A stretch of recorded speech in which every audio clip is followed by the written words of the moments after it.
ఈరోజు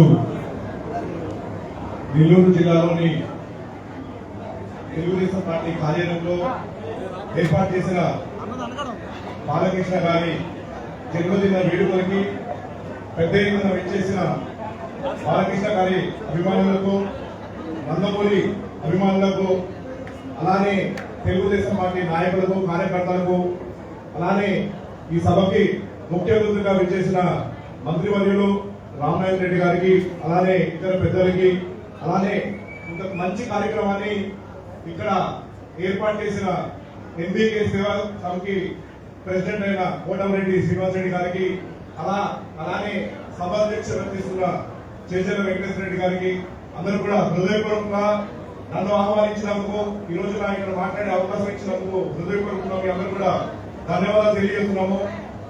ఈ జన్మదిన వేడుకని ఇంత అద్భుతంగా నెల్లూరు జిల్లాలో జరుపుకోవడము, అందులో నేను కూడా భాగస్వామ్యం అవ్వడము నాకు ఎంతో అదృష్టంగా ఉంది. బాలకృష్ణ గారిని సినిమా అంటే ఇష్టం ఉన్న ప్రతి ఒక్కరు కూడా అభిమానించే, ఎవరన్నా మనకి ఈ అంటే సినిమా ఇండస్ట్రీలో ఉన్నారంటే అది కేవలం బాలకృష్ణ గారు మాత్రమే.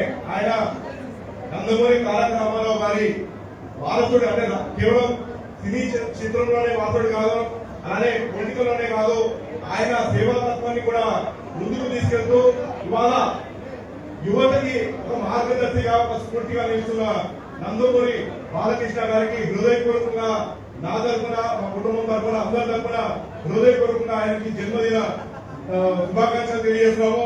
ఆయనకి ఏదైతే ఉత్సాహంతో ఇవాళ ఆయన చేస్తున్నారు, ఇవాళ అన్స్టాపబుల్ ప్రోగ్రామ్ చూస్తున్నాము, చాలా అద్భుతంగా ఆయన నిర్వహిస్తున్నారు. అంటే ఇప్పటి వరకు ఆయన డిఫరెంట్ కోణాల్లో చూసాము మనము. అంటే ఒక పొలిటీషియన్ గా చూసాము, ఒక రాజకీయ, ఒక సినిమా ఇండస్ట్రీ హీరోగా చూసాము. కానీ ఇవాళ యాంకరింగ్ లో కూడా ఆయన డిఫరెంట్ స్టైల్ ని చూసి అభినందించిన వాళ్ళు ఎవరు కూడా లేరు. దాన్ని చాలా మంది కూడా ఎంకరేజ్ చేస్తున్నారు. ఇలాంటి కొత్త కొత్త ప్రోగ్రామ్ చేపట్టాలి. తెలుగుదేశం పార్టీకి ఎప్పుడు కూడా ఆయన స్టార్ క్యాంపర్ గా ఉండాలి. అలానే ఆయన ఇంకా మరింత ఉత్సాహంతో ఆయనకు అవసరమైన శక్తిని, ధనకనక వస్తువాదాన్ని అన్ని కూడా దేవుడు సమృద్ధిగా వాళ్ళ కుటుంబానికి అందించాలి, ఆయనకు అందించాలి. ఆయన ఇలానే ఆరోగ్యంగా ఉండాలి. ప్రజల్ని ఇంకా కూడా ఆయన నటనతో ఇంకా కూడా